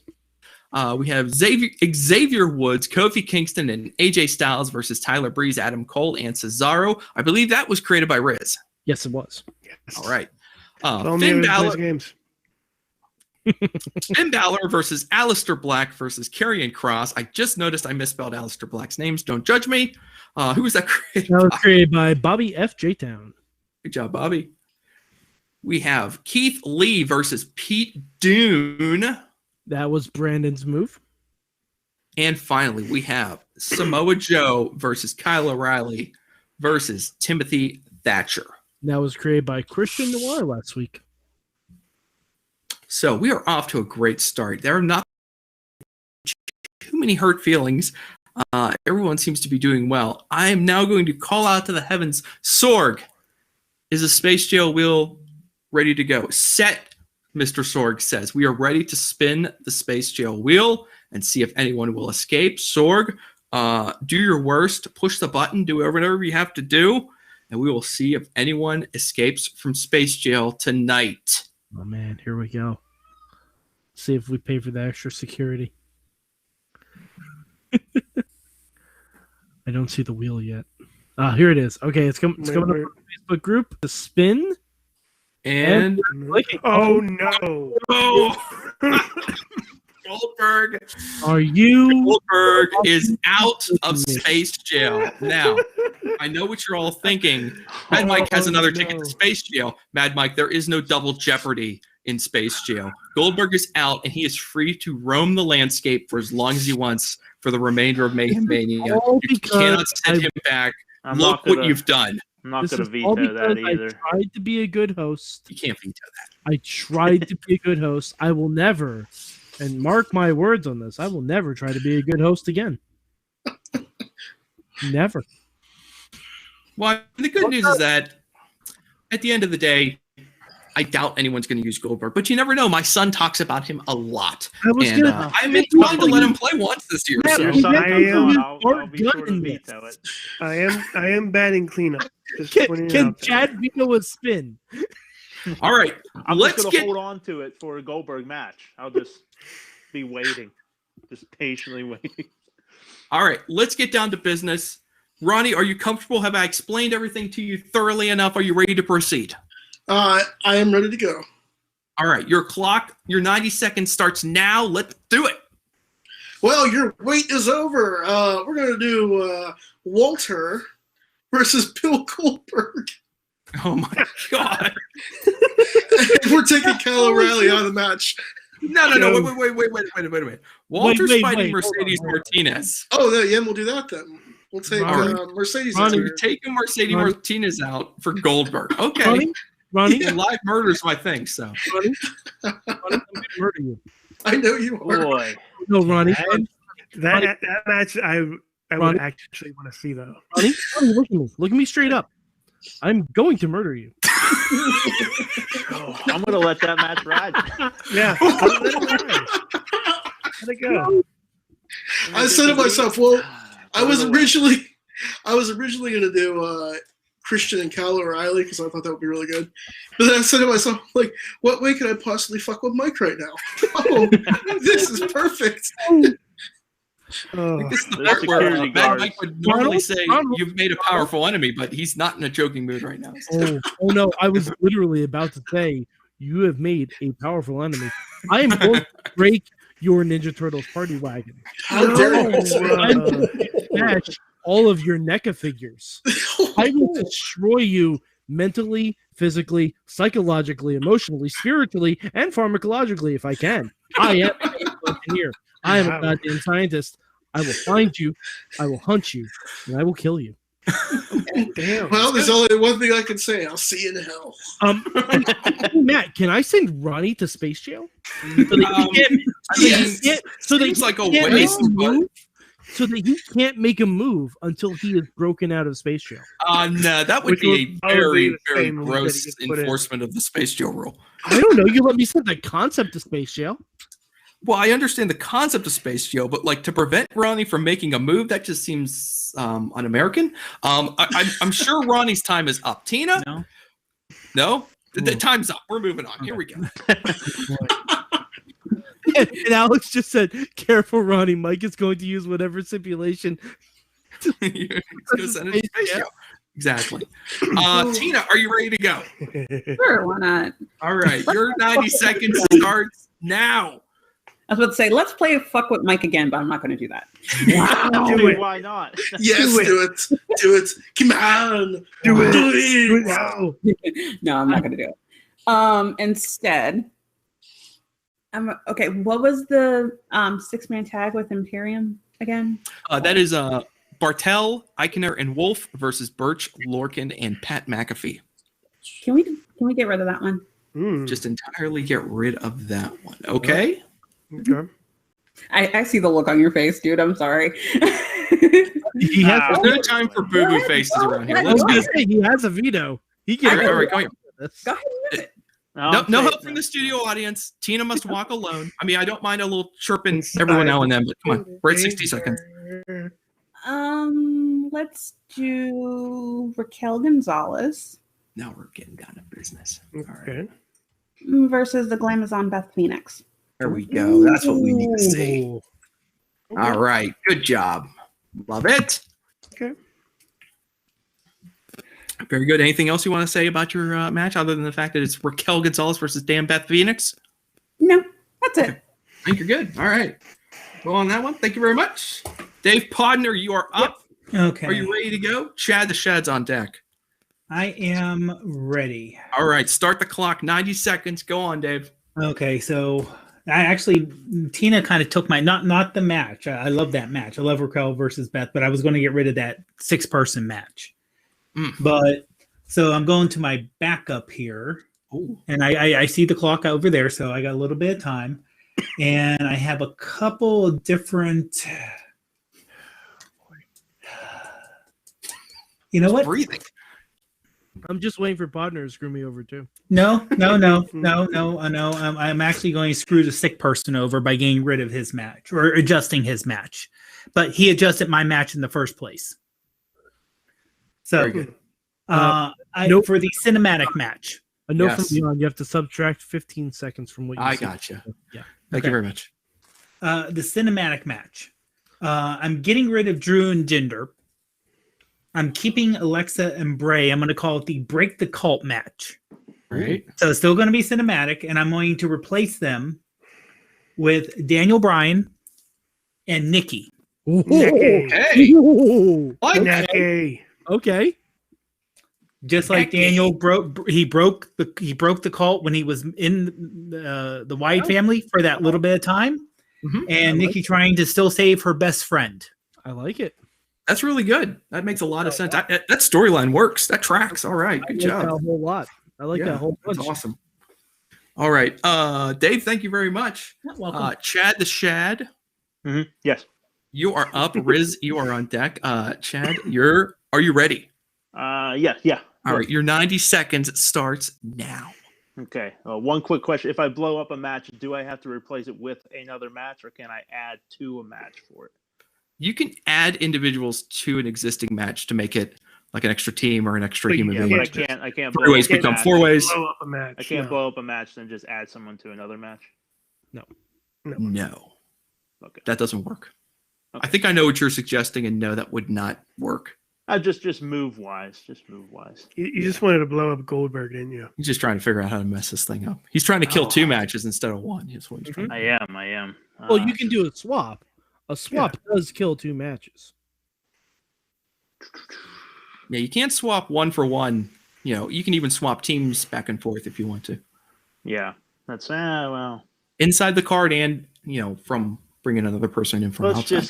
Let's just make this move here. I have plans, but they can be enacted later. I'm going to add. He's got a strategy. Dragunov. Ooh. Okay. To the Kyle O'Reilly, Timothy Thatcher, Samoa Joe match for a Fatal 4-Way. All right. I like I had a that. feeling that was where you were going with that. Yeah. Ilja Dragunov. Okay. Oh boy. That's This one. I that's found a the real, only name tougher to spell than Aleister Black. All right. That's a real beat 'em up Fatal 4-Way there. I like that one. Awesome. All right. Good job, Chad. Well done. Riz, you are batting cleanup and you are up. Are you ready? Start the clock. Start the clock. So I'm jumping between 2 back and forth in my head right now. Because there's one move I really want to do, and there's one move I really want to do.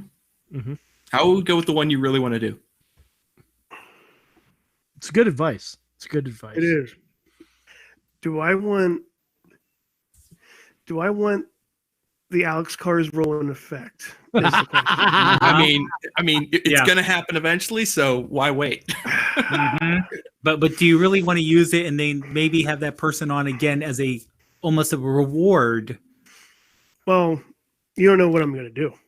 True. But if it's Alex Carswell, Create mayhem.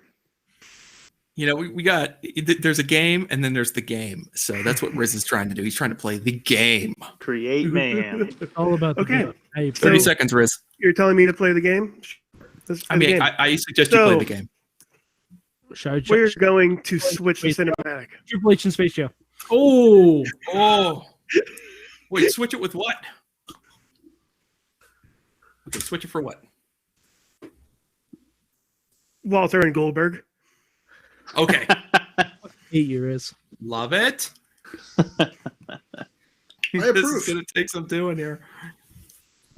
That's gonna be the shortest cinematic match in history. Probably the best way Goldberg can wrestle. The best way Goldberg can wrestle. That's Walter it. stopping Goldberg once, and he actually explodes like the fucking end of Infinity War. So I want to point out, not only do we get 2 Alex Carswells,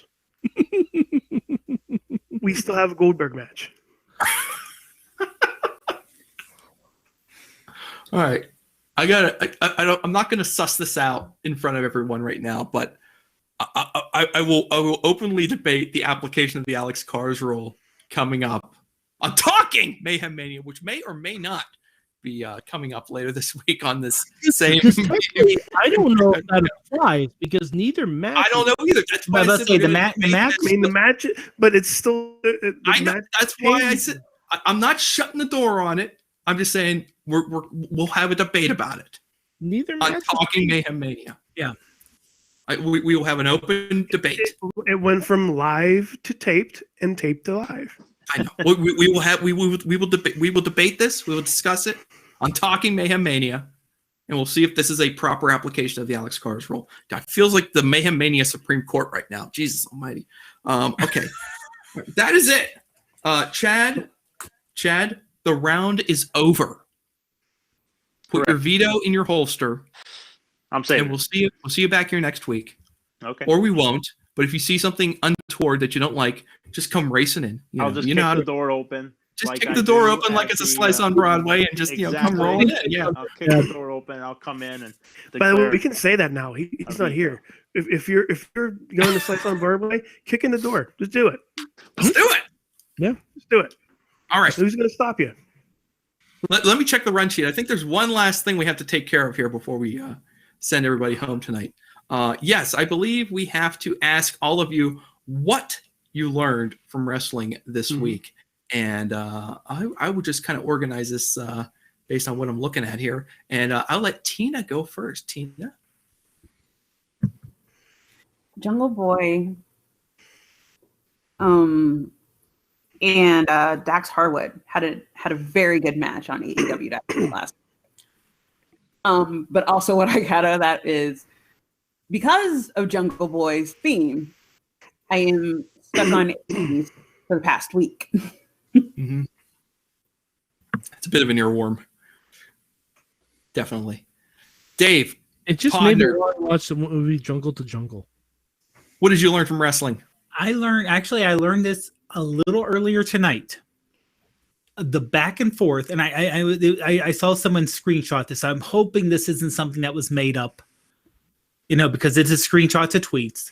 A back and forth between T-Bar and Mace over carpooling. Mm-hmm. Yeah, we were okay.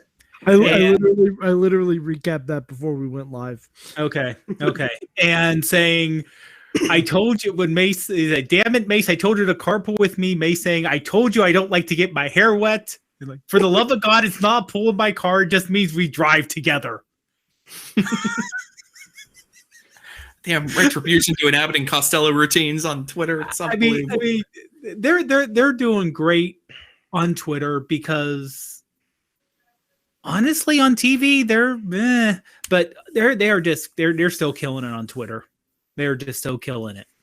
I mean, if there were live fans, they'd be getting cheered by now, right? Oh, that would be. Oh yeah. Okay. I mean, the fact that they came in as protesters, yeah, and how they were how they were treated as protesters during the time where they didn't have live audiences, that kind of hurt them a lot, and kind of probably hurt the brand a lot. But it would have turned 180 degrees of how we look at Retribution, I think.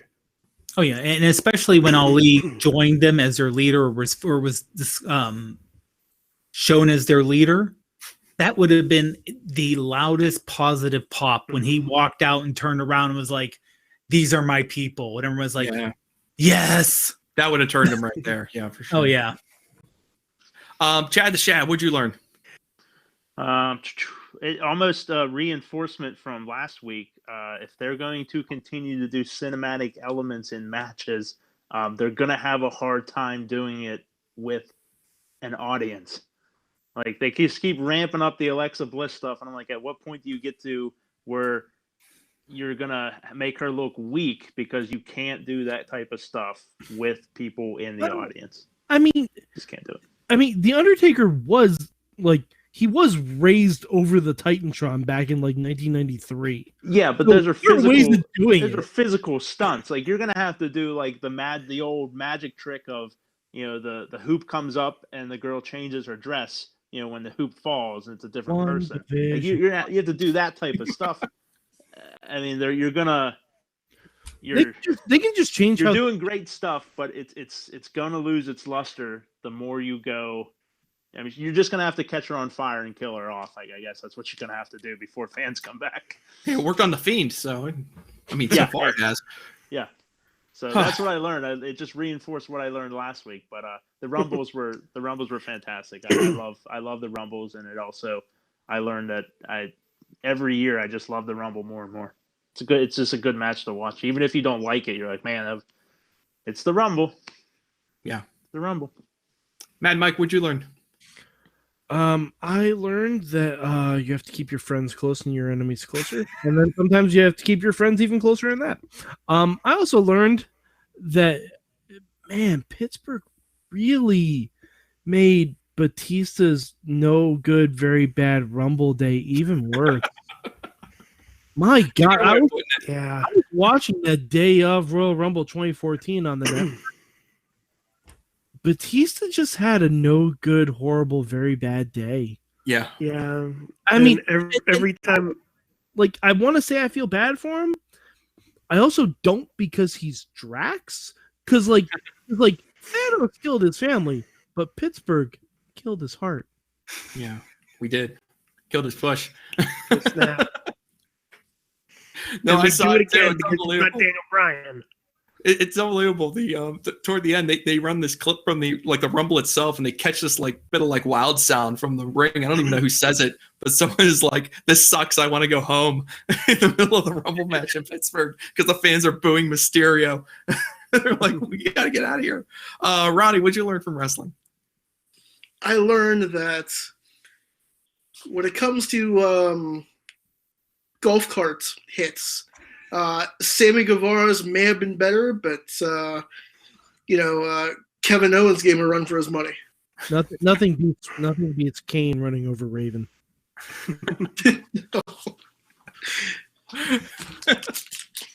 Riz, what'd you learn? I learned that every wrestling event should have commentary done by Nick Gage. Boy.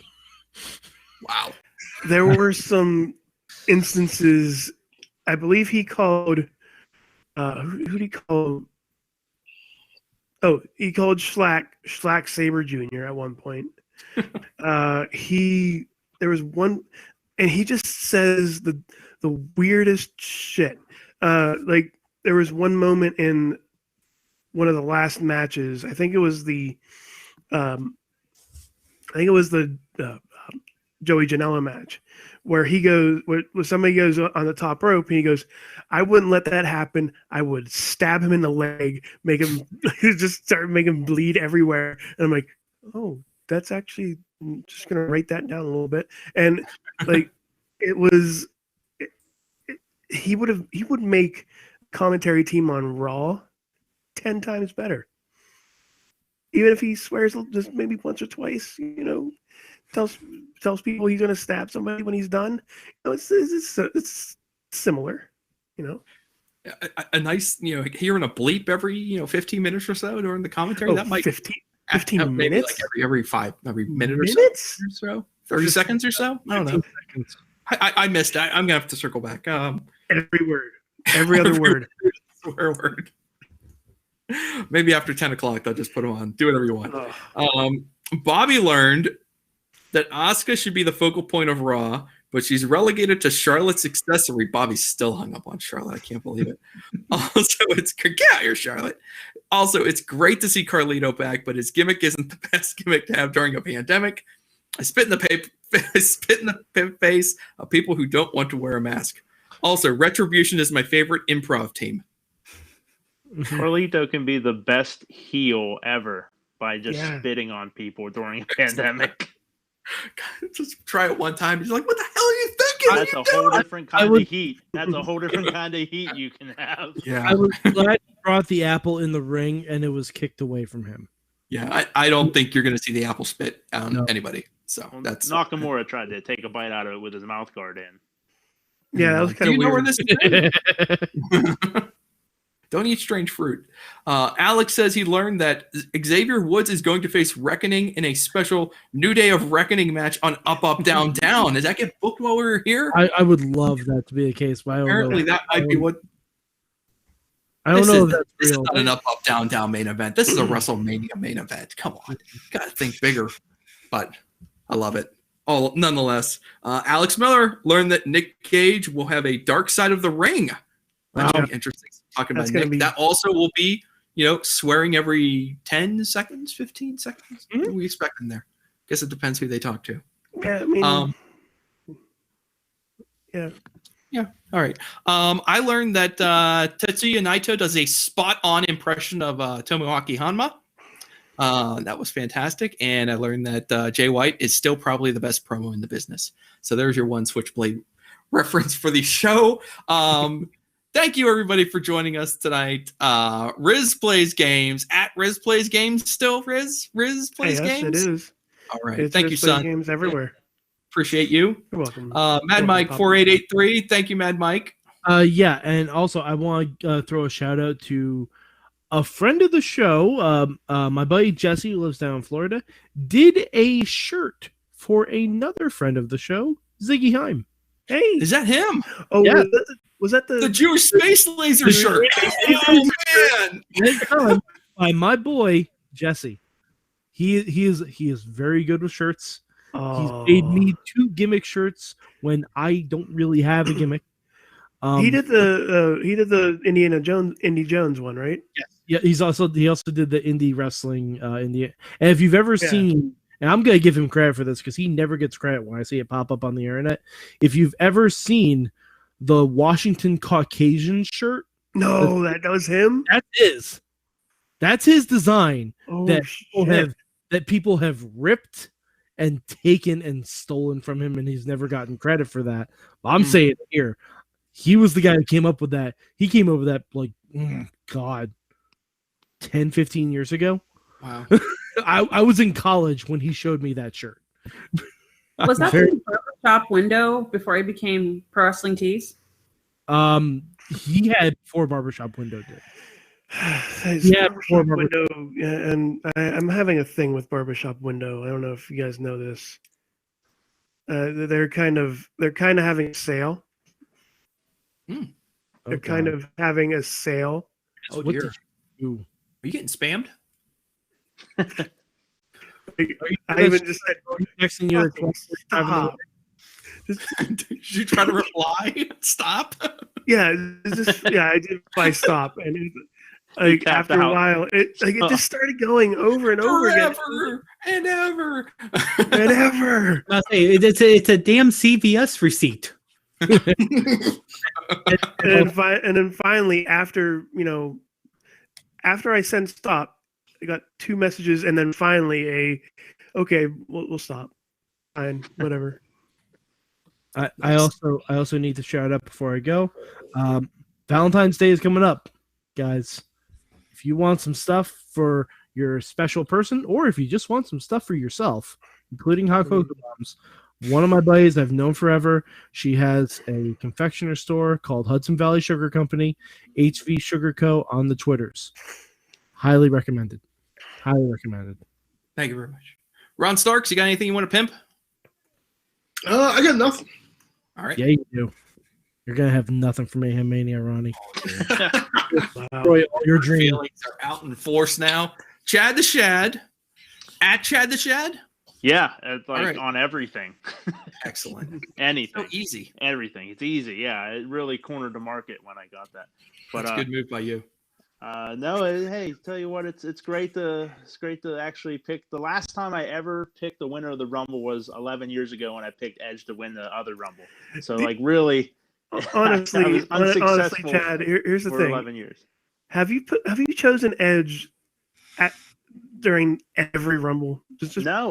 Like I was just No, was not available. The past 9 probably haven't worked out well for you. Especially last year, like I didn't pick him because I'm like, I ain't gonna like. That was a surprise. It was nice, but no. But I tell you what, what else has changed my fortunes? Every day I wake up and I listen to just pro wrestling news to start my day, and it really has. Like I start up, I go to work, I start it up, I listen to it, I'm like, yep, all caught up. and I feel better. I just feel better.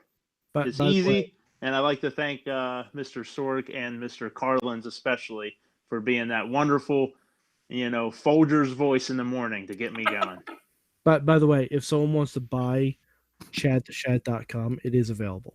Wow. Let's get on that. Just saying. I live to recap.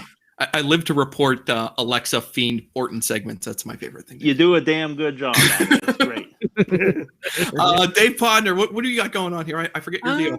Yeah, Instagram and Twitter is ProfPod, and it alternates between iPhone photography and general yelling and screaming, and the iPhoneography podcast I'm on with Greg McMillan. We talk about iPhone photography.